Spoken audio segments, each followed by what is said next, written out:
Hello and welcome to The Menu, Monocle Radio's food and drink program. I'm your host, Chiara Rimella. Coming up, we sit down with Japanese chef Endo Kazutoshi to find out why good sushi is all about mentality. 3 high school offer me the teach. That's for me is a great opportunity. Then 1 week I'm thinking, I was 22 years old, I'm thinking, maybe better I choose my dream. Also on the program, we're back in Milan, just in time for aperitivo. Vittorio Emanuele was born in 1867, the first Campari bar from Gaspari, the founder, and the real genius alchemist and the creator of the secret recipe we are using until today. Plus, we meet a Viennese baker with a nose for entrepreneurship. All that here on The Menu on Monocle Radio.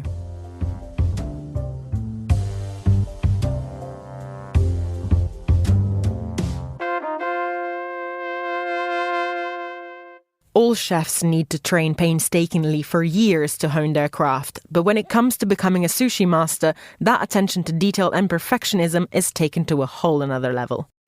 Many aspiring sushi chefs have to dedicate themselves to the same single task for years before they can even dream of serving a nigiri to a guest.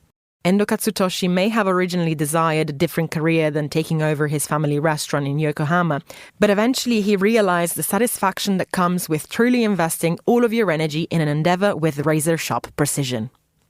Having worked in kitchens in Tokyo and Spain, he now carries that spirit into his restaurants in London, Endo at La Rotunda and the brand new Kyoku. Other than accurate technique and a devotion to using local ingredients, what makes these places special is what he calls the mentality behind Tokyo-style sushi.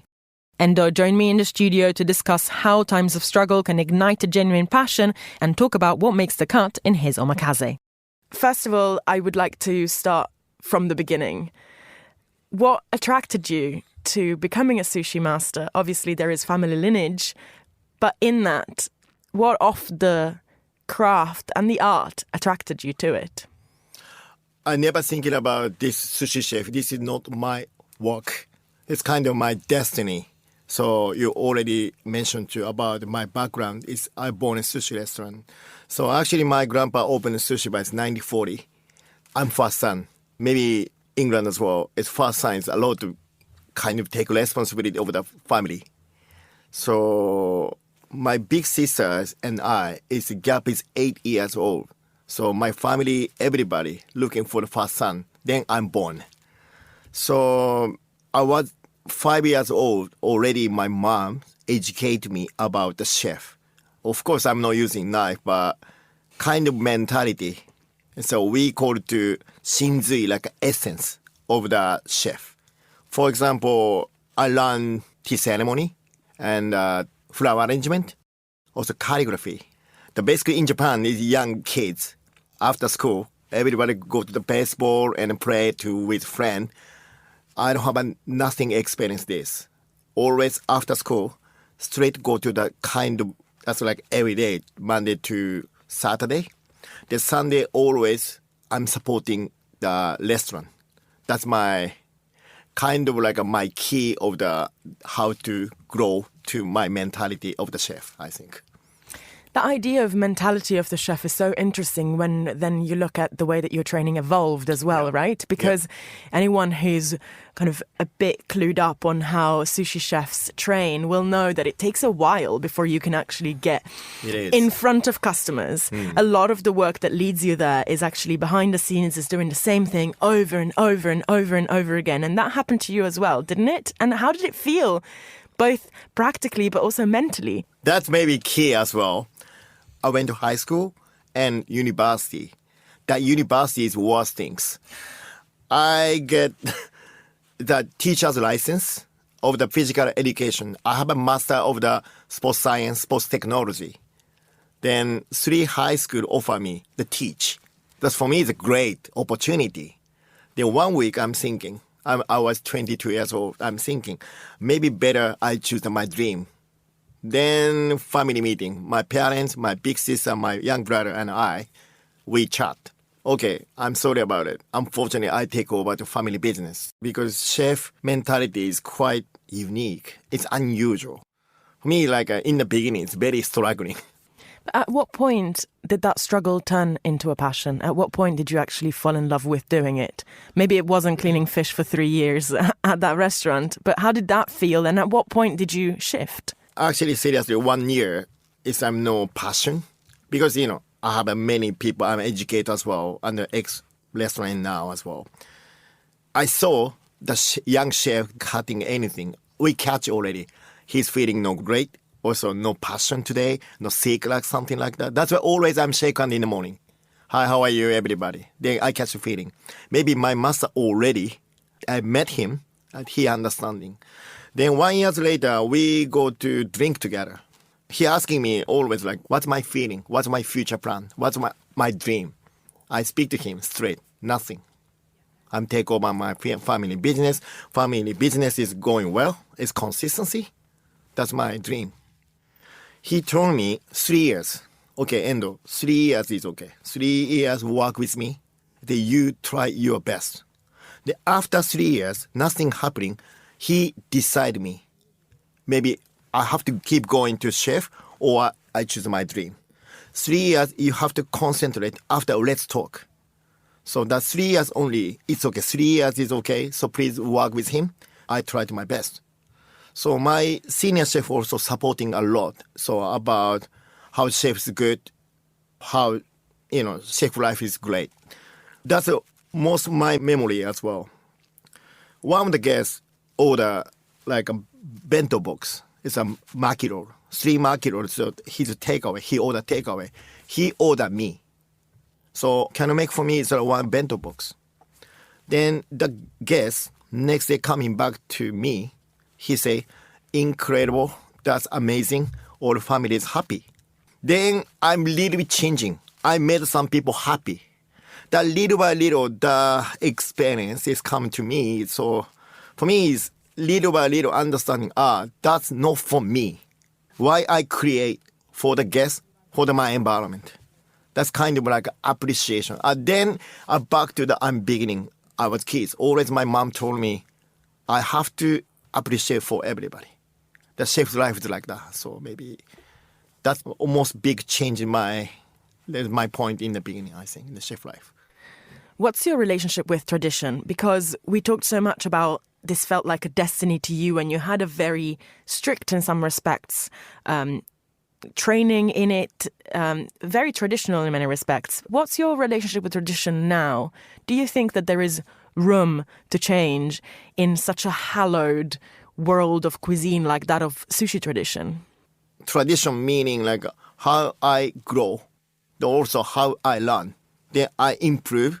That's my key in the beginning. After that, I have to innovate. I work with many chefs. I catch inspire. Then I innovation. But key is like how they teaching me, I'm improve. That's maybe very important. Then after that innovation, that's maybe the way of the tradition. But for me, the skill-wise also, I follow up to my master's way. Then a little bit my essence together. That's kind of an innovation. It's very sensitive about tradition and not tradition. Even Tokyo style. Tokyo style is in the beginning is 150 years ago, 100 years ago, the sushi chef in Tokyo, they're using fish from the Tokyo. But now impossible. Though everybody, we discuss about what's a Tokyo style, what Tokyo style sushi. Maybe kind of mentality, the spirit of that way. That's maybe key. That's why individually sushi chef is different tradition, I think. It's really interesting that you talk about that essence, because when we think about omakase in general, it's up to you, it's up to the chef. Yeah. How much of you is in the dishes that you make? How important is it, your personality, your taste, your mood on the day? What goes into it? The first mood, of course, up and down. But always I believe skill. Skill is never going up and down. Each section has a reason. After me, of course, but 10 people in front of me, 10 people all different. Size, way, right-hand side is this way, left-hand side people this way. I'm totally different. Of course, I decide to dish, but I never order. The fisherman only just automatically send me. I'm thinking what I do today. But after that, always how guest is more memorable. That's a small detail for me is very important. Some people very silent, some people very energy. That's why I'm always adjusting. We call it omotenashi. This Japanese word is like hospitality. That's maybe very important as well. Everything is so personal to you. You know, it's your journey, it's your memories, it's your choices, it's you in the restaurant. But you're also turning into kind of a chef patron. You know, you're turning into a restaurateur. How do you deal with that? How do you deal with having to delegate to other people, and how do you deal with building this team and it not physically not being possible for everything to be you all the time? I'm show to them what I want. Sometimes I'm very emotional. Last time my guests see my briefing, we extremely like a passion. Also sometimes crying. Always I speak to everybody. You know, my door is always open, fully open, 24/7. But no action, nothing happening. That's why always specialty in church, I really always, you know, we are Japanese, we love drink. That's why any day we go together, it's a drink as well. We chat a lot, what's our dream, what you dream, what we do next week. That's for me, communication also is my job in my chef patron, it's all the group. That's why I have to go, I have to communicate. I grip knife, I cooking together, I show to everybody my skill. You know, when chef are watching me, they catching, Endo-san want this, Endo-san see this. The plating, cooking, it's more combined. Also, I learn from somebody. You know, young chef also, a lot of idea. I mean, oh, you're great, so we do get together. I don't want to draw the line because finally our goal is for the guests. That was Endo Kazutoshi speaking to me at Midori House. You're listening to The Menu. Next, we head to Milan, where Salone del Mobile is in full swing. No day around the furniture fair is complete without an end-of-day aperitivo in between exhibitions, presentations, and a good old party. Some people will grab a spritz on a terrace in Brera, some will find a perch by the canal on the Navigli, most will crowd on a pavement around the celebrated Barbasso. But there's arguably few places around town better for enjoying a ruby red aperitif than the spot where bitter Campari was first prepared.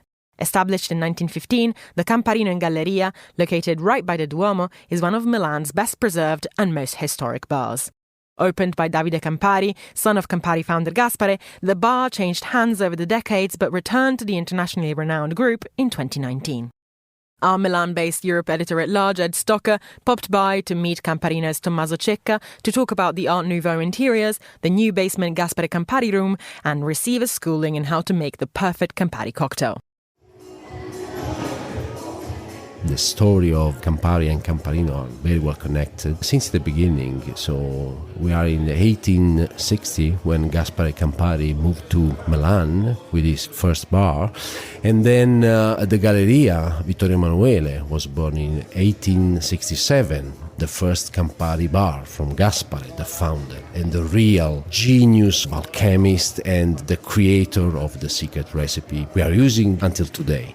Camparino in Galleria comes in the 1915 when the third son of Gaspare Campari, Davide, was born, and Davide was the entrepreneur. That's why Davide Campari tried to collect the best artists and designers of that time to build the first bar under the name of Camparino in Galleria, in the full Liberty style, and three artists called to create a magnificent bar: Angiolo D'Andrea, Eugenio Quarti, and the steelmaker who created the chandelier, the two big chandeliers. The Liberty style is reflected totally in the mosaic, full of birds, energy in the Liberty style. The counter is still today like the first. That means the knowledge we have in Italy, the handcrafted style, and let me say, talking about aperitivo, that corner was the most wanted place to find new connection. The Bar di Passo, how Davide called this beautiful space is very easy to assess, You can enjoy the moment of the ritual in making cocktail, how we can serve the perfect balance in between Campari and other ingredients that Campari sells. So basically the first recipe of Campari, very cold, in the proper glass designed by Davide Campari, and splash it with soda. This creates the magic foam, and today it's represented not only in the cocktail and, overall also in the brand we create. I mean, you were talking about the history. There was a time when this wasn't owned by Campari and it came back into the group in 2019. Was there just a recognition of how important this place was? This is the very core, it seems, of what Campari is all about. For sure, the Camparino of today is an incredible preservation story of heritage, culture, and basically that intersection. This is one of the last piece of Liberty style intact in the Galleria, because, all the other places are renewed many times in the last century. And we are proud of this in terms of recognition worldwide and not only local. The cocktail that we are making every day, it represents a very good job of preservation, of translation into the future of an historic brand. I mean, you were talking about the amazing mosaic of the main bar, the incredible wood, the lighting. This Art Nouveau style that is obviously historic, but at the same time somehow has a modern quality as well. In some ways, how much does that translate what Campari is all about? And does it really mean, given the history, given family members were born and lived here, I think they even had a cafe opposite at one point, does that mean Campari, despite being, of course, an international brand, is forever linked to the city of Milan? Definitely the link with the city, in the culture, it's deep in the heart, and the advertising in the last 160 years, represents part of the Milanese culture and what Davide Campari wants for his brand. For example, in Camparino, we have many forms of art. Making cocktail today is a form of art.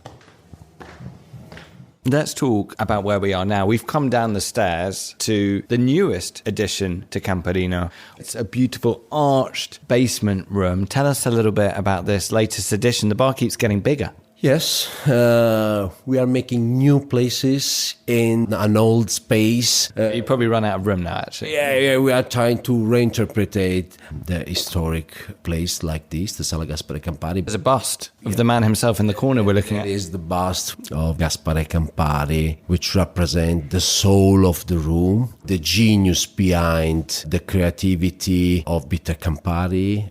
Basically, the ground floor represents the Italian bar, the classic Italian bar, open arms to the city.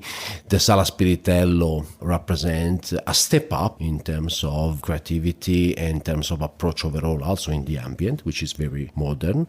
And the Sala Gaspare Campari want to be a place where we are very focused on the Gaspare history and all his creation around liqueurs. That's why we have a special menu here. You probably mixed a few Campari cocktails over your life. Why do you think people come back for more Campari every time? More than some and thousands for sure. A complicated question, but I think there are many facts, there are many ingredients for sure. The secret recipe behind the liquid, the color, the complexity of who knows how many botanicals are behind. Given your privileged role here at Camparino, tell us, educate us about what is perfect aperitivo etiquette.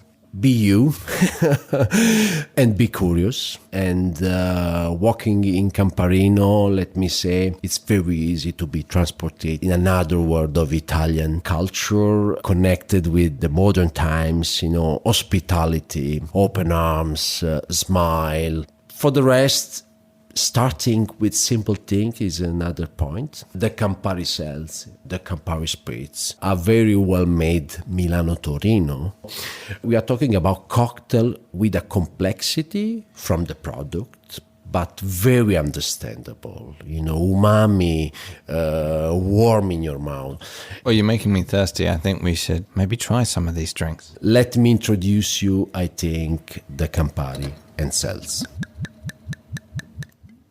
One part of frozen Campari in the Campari Cells glass, and then soda, cells, water, splashed in this sense.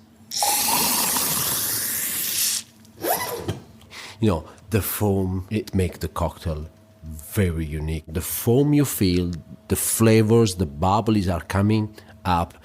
You can smell the Campari flavor in this. I'm going to smell it. Yeah. I was being told before we started recording that one of the secrets, I believe, in this, the foam you get on top, is the water. Technically talking, we are making homemade sparkling water, but the real secret is in the moment when we spread the water by this special soda gun. And the little hole on the neck here. Yeah, there's 4 little holes at the end of the gun. Create the pressure of 5 bar, and the water splash into the frozen Campari to create this whipping with the foam. I have to say also that this gun that sprays the soda is a thing of beauty. It's so nice to look at. I mean, we are in the home of design, but it looks like it's been very well thought out. The design is the same of 1920-30 and is a piece of Italian handmade steel soda gun. Should I try this here? What do you think? There is no aperitivo without a toast. That's why. Cin cin. Salute. Salute.